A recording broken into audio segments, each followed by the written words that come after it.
तो चलिए आज नए अंदाज में आज की क्लास स्टार्ट करते हैं फिर से।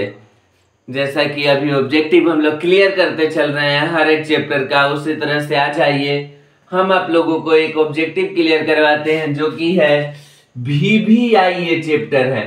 हम पहले ही हर वीडियो में बताते हैं कि इंग्लिश अगर जानना है, इंग्लिश में अच्छा मार्क्स लाना है तो हर स्टोरी को आप लोग क्लियर कीजिए, स्टोरी को क्लियर कीजिए। 3 स्टोरी है हमारे पूरे बुक में, तीनों स्टोरी बहुत जरूरी है। तो पहला जो स्टोरी है हमारा चैप्टर 3 में ए पिंच ऑफ स्नफ, उसकी कुछ ऑब्जेक्टिव को हम लाए हैं और कुछ और ऑब्जेक्टिव है जिसको हम सेकेंड पार्ट में क्लियर करवाएंगे। तो पहले इसकी थोड़ी सी इंट्रोडक्शन जान लेते हैं। A pinch of snuff, a pinch of snuff हमारे लिखे हैं मनोहर माल गोयनकर। ए पिंच ऑफ स्नफ जो स्टोरी है वो लिखा गया है किनके द्वारा? तो मनोहर माल गोयनकर द्वारा। ये लिखे हैं हमारे मनोहर माल गोयनकर। ये शॉर्ट स्टोरी राइटर थे और नॉवलिस्ट थे। ये नॉवलिस्ट के साथ साथ शॉर्ट स्टोरी राइटर थे। और जो है स्टोरी, ये स्टोरी है वेल नोन स्टोरी है। ये स्टोरी बहुत ही मजेदार है, इसको पढ़े होंगे आप लोग तो बहुत अच्छा है।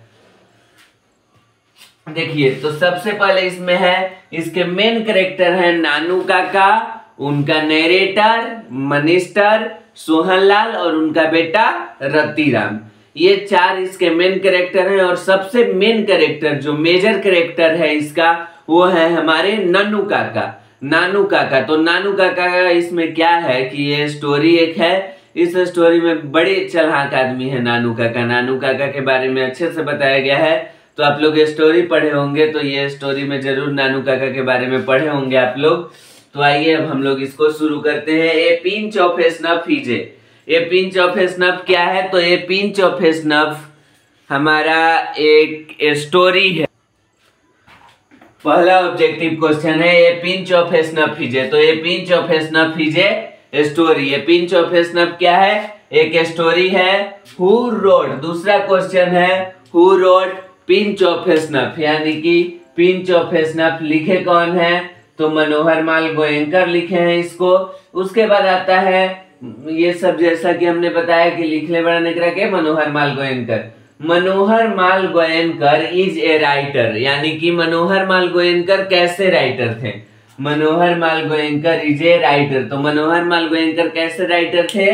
तो ये इंडियन राइटर थे। ये हमारे इंडिया के ही आदमी थे, इंडिया के इंसान थे और इतने बड़े नाम को कमाए कि आज भी हम इनको पढ़ रहे हैं। तो मनोहर माल गोयनकर इज ए राइटर। और ये कैसे राइटर थे? तो ये इंडियन राइटर थे। उसके बाद आता है चौथा नंबर जो हमारा क्वेश्चन है, who is the major character of a pinch of snuff. चौथा क्वेश्चन नंबर है कि who is the major character of a pinch of snuff. A pinch of snuff के मेजर कैरेक्टर कौन है? जो मुख्य कैरेक्टर है वो कौन है? तो मुख्य कैरेक्टर है हमारे नानू काका। नानू काका जी हैं, बड़ी चालाक आदमी हैं। और अगला क्वेश्चन है 6 नंबर कि मनोहर माल गोयनकर वाज बोर्न इन। मनोहर माल गोयनकर का जन्म कब हुआ था? मनोहर माल गोयनकर वाज बोर्न इन। तो मनोहर माल गोयनकर का जन्म हुआ था 1913 ईस्वी में। इनका जन्म हुआ था 1913 ईस्वी में। और कहाँ हुआ था? तो इंडिया में हुआ था। अगला 7वां नंबर क्वेश्चन आता है कि मनोहर माल गोयनकर वाज डाइड इन, यानी कि मनोहर माल गोयनकर की मृत्यु कब हुई थी? तो मनोहर माल गोयनकर की मृत्यु हुई थी 2010 में। मनोहर माल गोयनकर वाज डाइड इन 2010। ये 2010 में मरे थे। उसके बाद अगला क्वेश्चन है कि नानू Kaka was coming to Delhi. नानू काका दिल्ली क्यों आए थे? तो नानू काका, देखिए तो आज स्टूडियो में हम किसी से आप लोगों को मिलवाते हैं। आइए, ये है हमारी दादी माँ। तो अगर माँ के साथ साथ कोई प्यार करने वाला होता है सबसे ज्यादा तो होती हैं हमारी दादी माँ। तो आज हमारे साथ हमारे रेंटेड रूम पे आई हैं, तो आप लोगों को सपोर्ट कीजिए इसी तरह। देखिए चलिए अब हम लोग अगले क्वेश्चन की तरफ चलते हैं। Nanu Kaka was coming to Delhi. तो हम लोग पढ़ते हैं बाद में उनसे इंट्रोड्यूस होते हैं।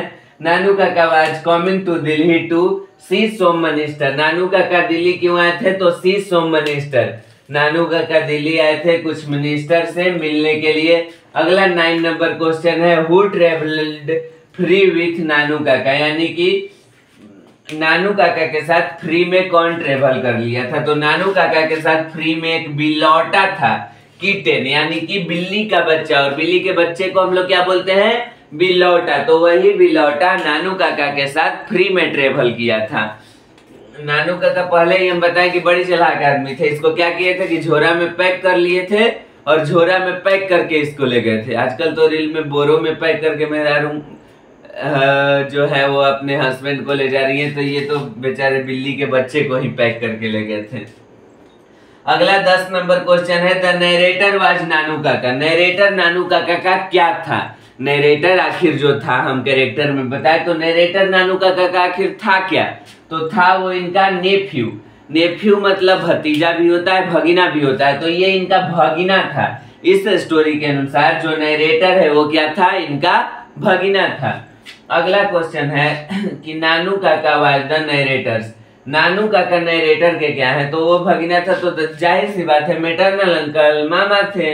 Nanu Kaka was the narrator, maternal uncle. उसके बाद 12 नंबर जो क्वेश्चन आता है वो है, the narrator in a pinch of snuff was a an profession, यानी कि जो नरेटर है ए या एन मतलब किस प्रोफेशन में था, किस प्रोमोशन पर, किस पर वो जॉब करता था? तो अंडर सेक्रेटरी वो वर्क करता था। जो नरेटर है बेचारा वो किस चीज पे वर्क करता था? अंडर सेक्रेटरी वर्क करता था। अगला 13 नंबर क्वेश्चन है, Nanu Kaka went to visit the minister. Nanu Kaka went to visit the minister, यानी कि नानू काका फिल इन द ब्लैंक्स है, उसके बाद मिनिस्टर। तो नानू काका कैसे मिनिस्टर से मिलने गए थे? तो वेलफेयर मिनिस्टर। कैसे मिनिस्टर? Welfare minister. उसके बाद आता है 14 नंबर क्वेश्चन कि Ratiram was the son of. Ratiram किनका बेटा था? Ratiram was the son of. तो Ratiram was the son of Lala Sohanlal. Ratiram Lala Sohanlal का बेटा था। रतिराम किनका बेटा था? लाला सोहनलाल का। 15 नंबर क्वेश्चन है, फॉर व्हाट पर्पज हैड नानू काका कम टू दिल्ली। नानू काका किस पर्पज से दिल्ली आए थे? तो नानू काका टू सी होम मिनिस्टर। किस लिए आए थे? मिनिस्टर से मिलने के लिए। नानू काका नरेटर के घर जो 2-3 दिन रहने के लिए आए थे, तो वो आए थे मिनिस्टर से मिलने के लिए। वो चाहते थे वहां की दिल्ली के मिनिस्टर से, दिल्ली में मिनिस्टर से मिलने के लिए वो आए थे। अगला 16 नंबर क्वेश्चन है, was coming to visit the narrator family. कौन आए थे नरेटर फैमिली में? तो कौन नरेटर के फैमिली में विजिट करने आए थे? नानू काका। नानू काका क्यों आए थे?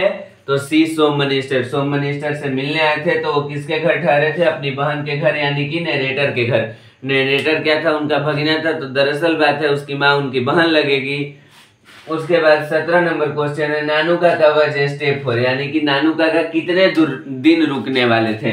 नानू काका जो है नरेटर के घर कितने दिन रुकने वाले थे? तो 2 और 3 डेज, यानी 2 या 3 दिन तक, 2 से 3 दिन तक वो रुकने वाले थे। ऑप्शन में आएगा 2 या 3 डेज, 2 या 4 डेज, 3 या 4 डेज, तो क्या होगा? 2 और 3 डेज। वो 2 या 3 दिन रुकना चाहते थे। इसी तरह से अभी इसमें 17 तक करवाए हैं और 17 क्वेश्चन इसकी ऑब्जेक्टिव की केवल है, क्योंकि पहले ही हमने बताया था कि स्टोरी बहुत जरूरी है और नानू काका तो बहुत चालाक आदमी है ही। उसी तरह चालाकी से आप लोग भी पढ़िए और आगे जाइए, आगे बढ़ने की कोशिश कीजिए। तो बेस्ट ऑफ लक आप लोगों को। अगर अच्छा लगा हो वीडियो तो बार बार हम बोलते हैं लाइक एक बार कर दीजिएगा। तो देखिए, आप लोग ज़्यादा से ज़्यादा मात्रा में सपोर्ट कर रही जैसे सपोर्ट आप लोग, एक आदमी ही मुझ पे विश्वास, मेरे पे मान लीजिए मेरे पे आज एक आदमी ही विश्वास कर रहा है, मैं उस एक इंसान के लिए वीडियो बनाऊंगा। मैं उस एक इंसान को नॉलेज देने के लिए मैं ये कंटेंट दे रहा हूँ। अगर एक इंसान भरोसा करता है, शायद हो सके कल 2 इंसान करे, परसों 3 इंसान करे, आगे चल के सालों साल मेहनत करे तो लाखों लोग भी भरोसा करने लगे। तो अगर एक इंसान भी मुझ पे भरोसा करता है तो उस इंसान के लिए मैं कंटेंट देने का कोशिश करता हूँ। और अगर कंटेंट अच्छा लगता होगा तो आप लोग भी विश्वास बनाइए और सपोर्ट कीजिए। तो इसी तरह अपना विश्वास बना के रखिए और साथ में पढ़ाई कीजिए। और जो आप पे विश्वास करता है, जो आप पे भरोसा करता है, उसका भरोसा बनिए। भरोसा किसी का कभी नहीं तोड़ना चाहिए, क्योंकि एक बार भरोसा टूटता है तो फिर वो बनता नहीं है। इसी के साथ धन्यवाद। चलिए आगे तो आप लोग खुद मोटिवेट होते हैं, आजकल किसी को मोटिवेट करने की नीड नहीं पड़ती है।